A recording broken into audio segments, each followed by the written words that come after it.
Hello everyone, it's lovely to see you. This term we've been learning all about how God saves. For the next couple of weeks we're going to be finding out that God's son Jesus saves too. Jesus saves us.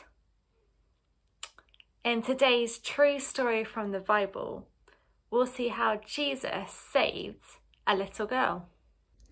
This is Jesus.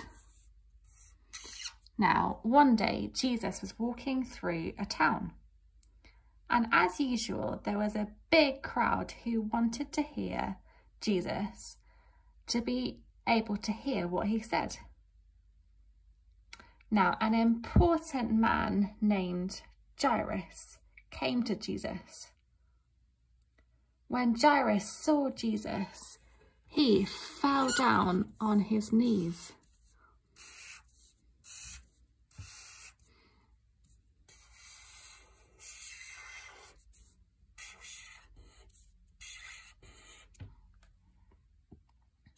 Jesus, he says, my little girl is in bed and she's very, very ill. Jesus, only you can make her better. Please come with me so that you can save her. So Jesus went with Jairus. When they got to Jairus' house, everyone was sitting on chairs or on the floor, crying. They were crying and wailing. Why were they crying and wailing? Because Jairus' daughter was sick and they thought that she'd never get better. They said to Jesus, please go away. This daughter will never get better. Please leave her alone. No one can save her, they said. And they kept crying and crying and crying. But Jesus said, why are you crying? She has not died. She is only sleeping. When everyone heard that, they couldn't believe it. Even though they were sad, they laughed at Jesus. They knew the little girl wasn't sleeping. But to Jesus, it was like she was sleeping. Now, do you remember?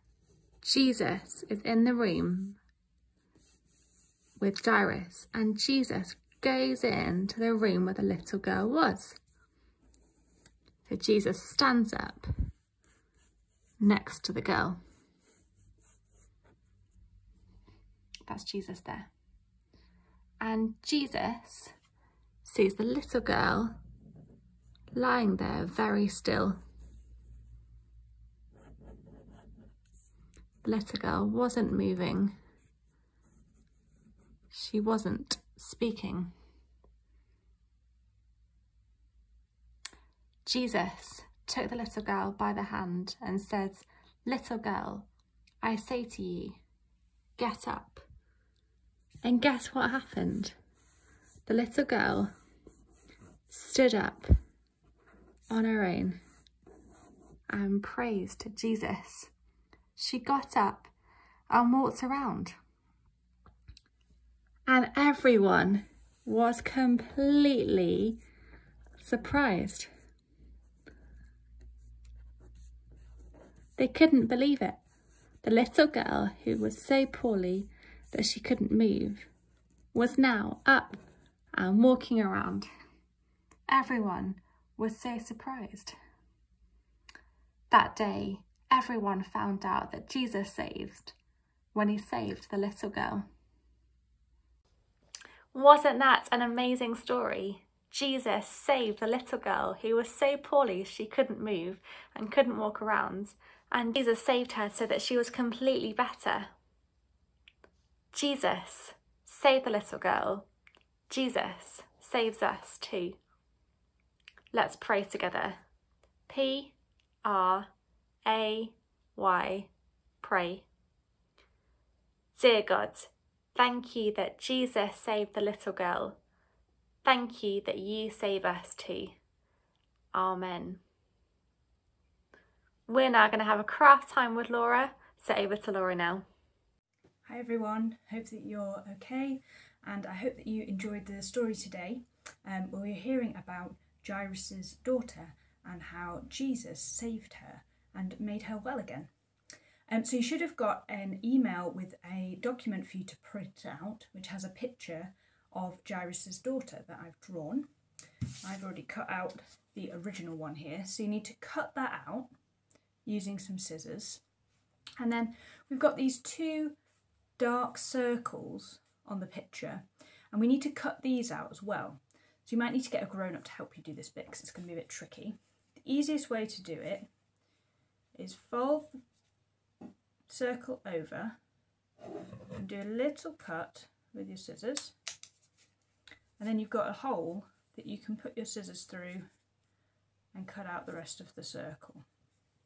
The other thing you could do, if you don't want to fold the bottom over, is you could get some blue tack and a pencil and just punch a hole in, and then you've got a hole that you can cut from with your scissors. So you need to cut out both of the holes. So I've done one, I'm going to do the other one. And then what you can do is you can decorate and colour in Jairus' daughter. So whatever colours you want to do, colour her in. And then, once we've cut out our holes and decorated, what we can do is we use her as a little puppet to show the story. So if you put your fingers through these holes, now I made it small enough for little fingers, so mine aren't going to fit very well. I'm going to use my smallest fingers. There we go. We've got her standing up. If you clench your fist and do that, she lies down. And in the story what happens is she's lying down and then she stands up. So using this little puppet, we can tell the story and remind ourselves what happened. She's lying down and then she stands up because she's made well. I hope you have fun decorating and making your little puppet of Jairus' daughter today, and I will see you soon for another craft. Bye bye. Well, thank you, Laura, and I hope everyone enjoyed the craft. We're going to be back after Christmas in January, so I hope you have a lovely Christmas and see you in January. Bye.